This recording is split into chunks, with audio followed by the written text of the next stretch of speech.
Well, hi guys. I want to go over some things tonight, and I may do them like in separate items because particularly then the people will find separate items later. So I'm going to talk about how to pay for travel for healthcare. There's so many problems that you have with healthcare, and travel could be one of them. That you got to go see a doctor in another state or some, expert to get a diagnosis and things like that. Well, there's a lot of programs that will pay for that, but you have to know about them, and that's why I love finding things in the government. Or actually on the internet that already collected all these places in one place, so I don't have to do it. And the people who did this so well is called Needy Meds, NEEDYMEDS.org. See that's a .org. See, a .org are people that are nonprofit organizations that are there not to just make as goddamn much money they can as fast as possible, so they can be Scrooge McDuck and have a basement full of dough. No, they're here to help other people too. They got to make a living, so they figure out ways to do that. But there's a lot of ways to get through this world, and so the nonprofits or the .orgs, are really there, to figure out probably how to make money somehow through grants or services that they sell, but to help people. So they have a website of all sources for healthcare, and one of the things they have there is travel expenses. Okay, so if you go to needymeds.org, you'll see this, and you look for the tab for travel expenses, and it says, what kinds of travel expenses and programs are offered? Okay, let me read this to you because it's easier because I didn't memorize it all. I just got so excited about all this I want to share with you. Okay, there are various private and government-funded organizations offering programs that help with the cost associated with transportation for individuals with specific diagnosis or condition that have no means to pay. Okay, so you got to go see a doc, you got to have a procedure, and you can't get there, you don't have enough money. Okay, these programs provide direct financial assistance, reimbursement services, and vouchers to help pay for trips to and from the medical appointments, return trips from hospital emergency rooms, transfer between hospitals, because you have to go to another hospital or some expert or something. How are you going to pay for that? Okay, so transfers between hospitals, state to state air and ground travel costs. So you got to get on an airplane and go see somebody. Okay, how are you going to help that? Okay, this is the sources. Trips to the pharmacy. You can't afford, I guess, to get an Uber to go to the pharmacy. Rides to your local grocery store.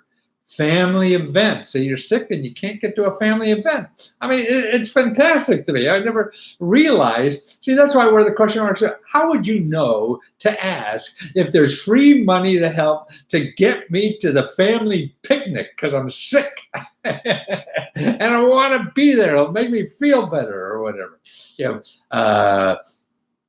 Besides helping with the costs, these programs also remove transportation barriers, prevents missed medical appointments, provide stretchers, wheelchair, walk-on, and door-to-door transportation assistance. Some services are free of charge. Others are covered by medical insurance or accept private pay. So there's a free range, free, not so free, and whatever. Most programs have some type of eligibility requirements, usually financial ones.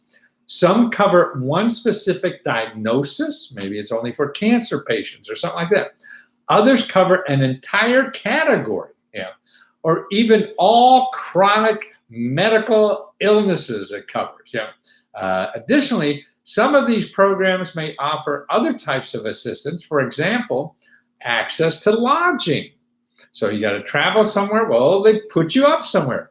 Medications, medical supplies, insurance copay. See, that's a big problem now. we got big copay. You're spending $2,000 a month in copays first. And premium assistance or child and respite care.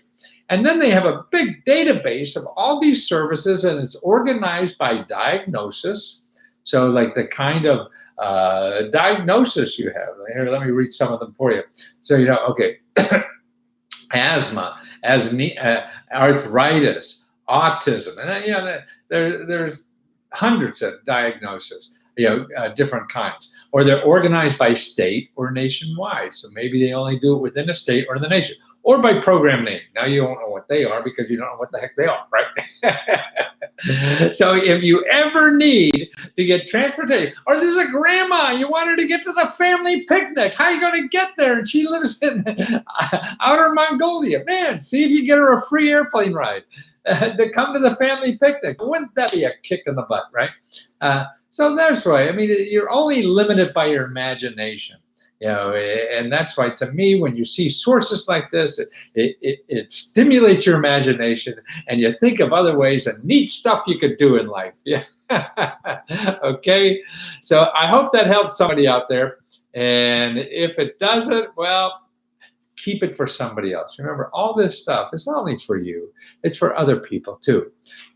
So make sure that you're aware and that other people know, are aware of these things, because that's what we could all do, because something could help somebody else, and that's the important thing. $1 million of passive income. Let's go. Is it hard? Of course it's hard. Why do you want $1 million of passive income? I'm not about that. I'm about making a living and having fun and helping people. Okay, listen, I'm going to bow out because I'm going to prepare another one. So you want to hang around for a few minutes, maybe 10, 15 minutes, and I'll be back on with another freebie, okay? Holly, how are you, Holly? Okay, I'm going to come back, okay? I'm going to prepare another little brief source that I think you guys could use. Talk to you soon.